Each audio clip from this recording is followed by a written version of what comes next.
Hockey के जादूगर के नाम से प्रसिद्ध मेजर ध्यानचंद बहुप्रतिष्ठित बेहतरीन हॉकी प्लेयर थे। गोल करने की उनकी क्षमता अद्भुत थी और अक्सर विरोधी टीम भारत के इस खिलाड़ी के सामने घुटने टेकते हुए नजर आते थे। 29 अगस्त को आने वाला उनका जन्मदिन भारत में राष्ट्रीय खेल दिवस के रूप में मनाया जाता है और भारत के राष्ट्रपति ने भी उन्होंने राजीव गांधी खेल रत्न, अर्जुन और द्रोणाचार्य अवार्ड से इस दिन सम्मानित भी किया गया है। हॉकी फील्ड में 3 ओलंपिक मेडल जीतने वाला भारतीय हॉकी खिलाड़ी ध्यानचंद बेशक हॉकी के सबसे बेहतरीन और हराफनौला खिलाड़ी थे। वे उस समय भारतीय अंतर्राष्ट्रीय हॉकी टीम के सदस्य थे, जिस समय भारतीय हॉकी टीम ने पूरी दुनिया में अपना दबदबा बनाया हुआ था। एक खिलाड़ी के रूप में गोल करने की उनकी शैली और कला दूसरे सभी खिलाड़ियों से बिल्कुल अलग और अद्भुत थी। इसीलिए उन्हें हॉकी के जादूगर के नाम से भी जाना जाता है। हर मैच में हॉकी की गेंद पर उनकी अद्भुत पकड़ होती थी और गेंद को घसीटने में भी वे बेहतर थे, बल्कि गेंद को घसीटने की उनकी कला अविश्वसनीय थी। लोग उन्हें हॉकी की स्टिक से खेलने वाला जादूगर कहकर ही बुलाते थे।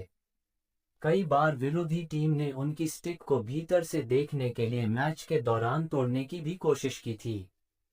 हॉकी के प्रति उनका प्रेम तब बढ़ने लगा था जब किशोरावस्था में ही वे आर्मी में शामिल हो चुके थे।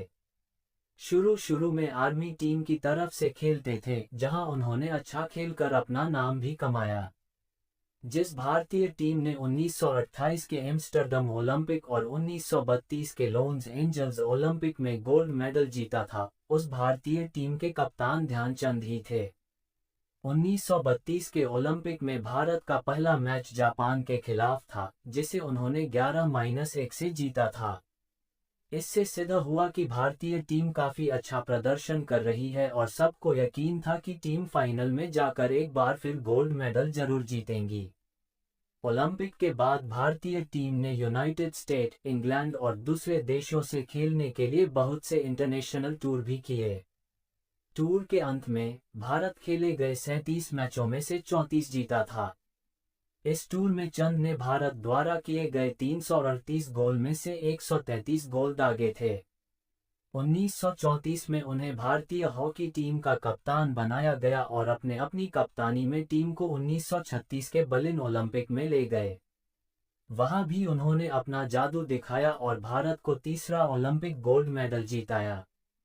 1940 के अंत तक वे लगातार हॉकी खेलते रहे और फिर इसके बाद 1956 में आर्मी के मेजर के रूप में सेवानिवृत्त हुए। सेवानिवृत्त होने के बाद वे भारतीय टीम के कोच बने। अंतिम दिन 1956 में 51 साल की उम्र में मेजर के पद पर कार्य करते हुए वे सेवानिवृत्त हुए। इसके बाद उसी साल भारत सरकार ने उन्हें भारत के तीसरे सर्वोच्च सम्मान पद्म भूषण देकर सम्मानित किया। सेवानिवृत्ति के बाद वे राजस्थान के माउंट आबू में कोच का काम करने लगे। बाद में उन्होंने पटियाला के नेशनल इंस्टीट्यूट ऑफ स्पोर्ट के मुख्य हॉकी कोच होने के पद को स्वीकार किया और कई सालों तक उसी पद रहते हुए काम भी किया। चंद ने अपने अंतिम दिन अपने गांव झांसी, उत्तर प्रदेश, भारत में बिताए थे। मेजर ध्यानचंद की मृत्यु 3 दिसंबर 1979 को all India institute of medical science, Delhi में हुई। झांसी के शहीदों के मैदान पर उनका दाह संस्कार किया गया था। मेजर ध्यानचंद को मिले हुए अवार्ड और उपलब्धियां: 1. वे उन तीनों भारतीय टीम के सदस्य थे जिन्होंने 1928, 1932 और 1936 के ओलंपिक में गोल्ड मेडल जीता था।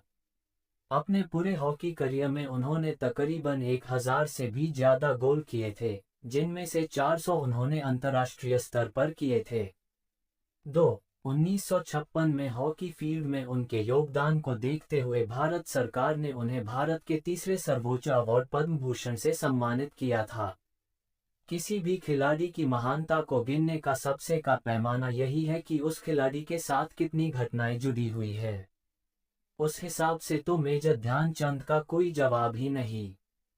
हॉलैंड में तो लोगों ने उनकी हॉकी स्टिक तुड़वा कर भी देख ली थी कि कहीं उसमें चुंबक तो नहीं। यही घटना हमें अंतर्राष्ट्रीय स्तर पर उनकी लोकप्रियता को दर्शाती है। वक्त अगर किसी चीज को लौटाना चाहे तो बेशक भारतीय खेल जगत मेजर ध्यानचंद को मांगना चाहेगा। उनसा न कोई हुआ और हो सकता है और न भविष्य में कोई होगा। खेल से खिलाड़ी की पहचान बनती है, लेकिन ध्यानचंद तो हॉकी का आईना।